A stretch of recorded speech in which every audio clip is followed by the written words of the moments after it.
የእትዬ ይመናሹ ሬስቶራንት። ይህ የሬስቶራንት ዳሰሳ እትዬ ይመናሹን ለማስደሰት ወይም ለማበሳጨት የተጻፈ አይደለም። እኛ ሰፈር ቱሪስቶች ሳት ብሏቸው ብቅ ቢሉ ወይም እህል ውሃ ቢያምራቸው በምን አኳኋን ሊስተናገዱ እንደሚችሉ ለማሳሰብ የቀረበ ነው። እትዬ ይመናሹ የግቢ አጥር ላይ ምግብ በአዲስ መልክ ጀምረናል የሚል ጽሑፍ ይታያል። ጽሑፉ የተለጠፈው ጃንሆይ የታሳሱን ግርግር ባበረዱ በሶስተኛው ቀን መሆኑን በሕይወት ያሉ የአገር ሽማግሌዎች ይናገራሉ። እትዬ ይመናሹ ይህንን ማስታወቂያ በተመለከተ አውርተው አይጠግቡም። ትዝ ይለኛል ይህንን ጽሑፍ የጻፈልኝ ከቤታችን ዝቅ ብሎ ይኖር የነበረ አንድ አይና ሳሊ ነው ይላሉ በትልቅ ጭልፋ ሽሮ እያወጡ። እንግዲህ ሳሊ ግማሽ ቀን ሙሉ ቀለም ሲቀባ ውሎ አንድ ቃል ብቻ ይጽፍና ምሳውም ትሪ ሙሉ ቅቅል ዝቆ ይሄዳል። በማግስቱ አመሻሽ ላይ ተመልሶ መጥቶ አንድ ቃል ጨምርና ራቱን ወፍራም ምንቸታ ብሽ ከናይቡ ጠርጎ ቦርጩን እየዳበሰ ይሄዳል። እንደገና በማግስቱ ይመለስና ሌላ ጎረድ በዋዜ ጥርቅም አድርጎ አንድ ቃል ጽፎ ልቅ ይላል። እንግዲህ ሁሉ የሚበላው በነፃ ነው። በነፃ ታዲያን ሁሉ በልቶ የጻፈው ምግብ በአዲስ መልክ የሚለውን ብቻ ነው። መሶቤን ሲያራግፈው አንድ ልበለው ብዬ በቃ አልሁት። ከዚያም የቀረውን ጽሑፍ መሰረተ ትምህርት ተመሪ እኔ ራሴ ጨረስኩት። ቀለም ተየት አመጣሽ አትለኝም? በቀይ ወጥ ጻፍኩት። አሁን በቀይ ወጥ የተጻፈ ይመስላል ወይ? ተመጋቢ ነህ እንበል። ዋናውን በር አልፈህ ወደ ውስጥ ትገባለህ። ከፊት ለፊት ባለው ስንጥቅጥቅ ግድግዳ ላይ ጥቅስ ቢጤ ተጽፎ ታያለህ። እንዲህ ይላል፣ ልጄ ሆይ ይጠቅምሃልና እህልም ብላ፣ ገዝተህ ብላ። ትን እንዳይልህ እህል እያላመጥህ ባታወራ ጥሩ ነው። የለም ማውራት አለብኝ ካልከ ግን ስለ ምግብ ጣት አስቆርጣሚነት ብቻ አውራ። ልጄ ሆይ እንዳንቅህ እንጥልህም እንዳይጨፈልቅ ጉርሻህን መጥነህ ትጎርስ ዘንድ እለምንሃለሁ። የቀረበልህ እህል በረከት እንዲኖረው አውሎ ንፋስ የመታው ጭድ እንዳይመስል ከፈለክ የእጅህን አሰነዛዘር በልክ አድርገው።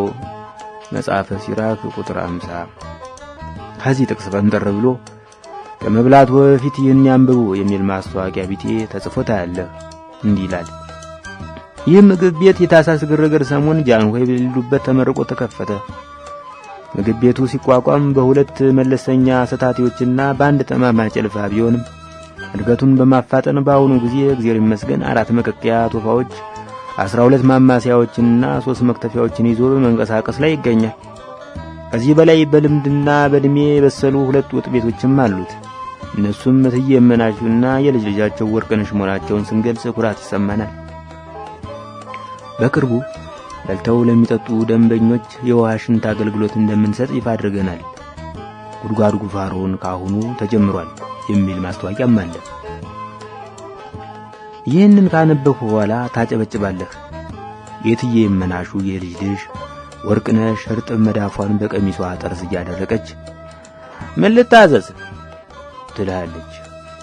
ምን አላችሁ ትላታለህ። በየአይነቱ። ሌላስ? ቃሪያና ጎመን የሌለው በየአይነቱ።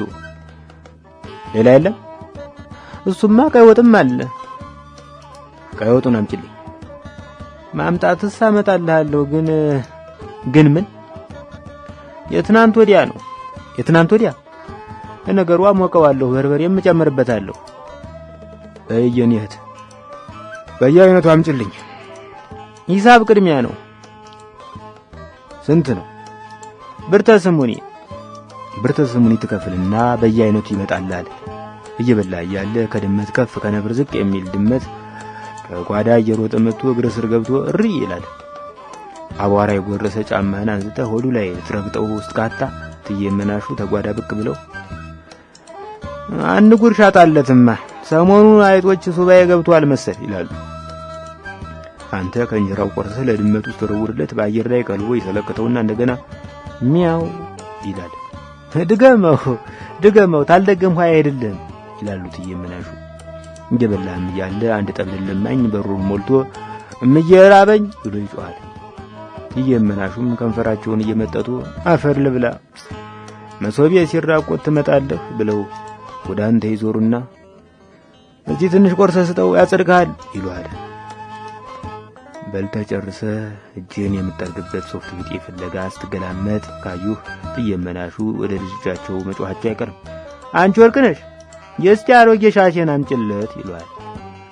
መጸዳጃ ቤት አለ ብትላቸው የለም አይሉህም። በሹላ ገጫቸው ወደ በሩ እየጠቆሙህ እንዲህ ይሏል። 50 ሜትር ያክል በእግርህ ቆም ብለህ ሂድ። ከዚያ አውቶቡስ ያዝና 1 ፌርማታ ያክል ሂድ። ከዚያ ትወርድና በግራ በኩል ያለውን አስፋልት ይዘህ ተራመድ። ያን 30 ደቂቃ መንገድ ያስኬድ ነው። የወደቀ የስልክ እንጨት ከፊት ለፊት ታያለህ። የስልክ እንጨቱ ላይ ቁጭ ብለው ሎተሪ የሚሸጡ ሽማግሌ ታገኛለህ። እዚያ አካባቢ የህዝብ ሽንት ቤት አለ ብለህ ጠይቃቸው። በአካባቢው ካለ ይጠቁሙሃል።